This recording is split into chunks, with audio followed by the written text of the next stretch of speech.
Israel's Prime Minister Benjamin Netanyahu is visiting the United States this week. Here's what we know about the visit. Netanyahu is scheduled to arrive in Washington on Monday. He will meet US President Joe Biden on Thursday at 12 p.m. 1600 Greenwich Mean Time. This meeting is significant because Netanyahu will be the first foreign leader to meet Biden since Biden announced he would not seek re-election. During his visit, Netanyahu will also meet Vice President Kamala Harris, although the exact timing is still unclear. Following his meetings at the White House, Netanyahu is set to address a joint session of Congress on Wednesday at 2 p.m. or 1800 Greenwich Mean Time. This address will mark Netanyahu's fourth time speaking to Congress, more than any other foreign leader. To put this in perspective, former British Prime Minister Winston Churchill addressed Congress 3 times. Netanyahu's visit comes at a turbulent time in US politics, following Biden's recent decision not to run for re-election. Before leaving for the US, Netanyahu emphasized the importance of the US-Israel alliance, regardless of who the next US president will be. He plans to discuss coordinating responses for the volatile situation in the Middle East, particularly the potential for the Gaza war to escalate into a regional conflict. Netanyahu aims to reinforce that Israel remains a key US ally in the Middle East.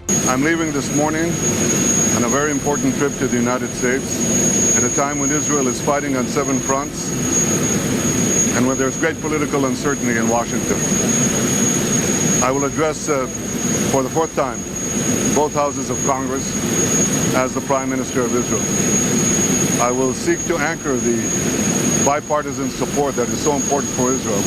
And I will tell my friends on both sides of the aisle that regardless who the American people choose as their next president, Israel remains America's indispensable and strong ally in the Middle East. I plan to see President Biden, whom I've known for over 40 years. This will be an opportunity to thank him for the things he did for Israel in the war and during his long and distinguished career in public service as senator, as vice president, and as president. It will also be an opportunity to discuss with him how to advance in the critical months ahead the goals that are important for both our countries. Achieving the release of all our hostages, defeating Hamas, confronting the terror axis of Iran and its proxies, and ensuring that all Israel citizens return safely to their homes in the north and in the south.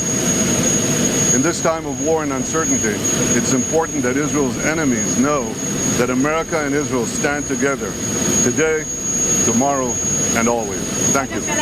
President Biden has been a staunch supporter of Israel, providing ironclad assistance during its war on Gaza. However, Republicans have criticized him for not backing Israel as strongly as they would prefer. Netanyahu is expected to address these dynamics in his speech to Congress, highlighting the bipartisan nature of U.S. support for Israel. During his visit, Netanyahu will attend a memorial service for the late Senator Joe Lieberman, who passed away in March. It remains unclear whether Netanyahu will meet with former President Donald Trump during this trip. Israel is facing significant global criticism over its actions in Gaza, where over 39,000 people have been killed, and over its settlement expansion in the West Bank. Recently, the International Court of Justice declared Israel's occupation of Palestinian territories illegal, and the International Criminal Court's prosecutor is seeking an arrest warrant against Netanyahu. Despite strong support from the US government and Congress, public opinion in the US has shifted since the Hamas attack on October 7. In response to Netanyahu's visit, activists opposing Israel's war in Gaza have planned protests at the U.S. Capitol on Wednesday. Starting at 11 a.m. local time, protesters will gather at the 3rd Street Northwest and Pennsylvania Avenue in Washington, D.C., calling for Netanyahu's arrest over alleged war crimes. Various groups, including Code Pink and Jewish Voice for Peace, will participate. Additionally, around 230 Capitol Hill staffers have urged their bosses to protest or boycott Netanyahu's address. The group Unacceptable will hold a rally at the Upper Senate Park in D.C. Later, at 1 p.m., a Peace and Justice bloc will assemble near the U.S. Capitol to call for a ceasefire and an end to the occupation. That's all on the update on Netanyahu's visit to the United States for now. Subscribe to DawnNews English for more.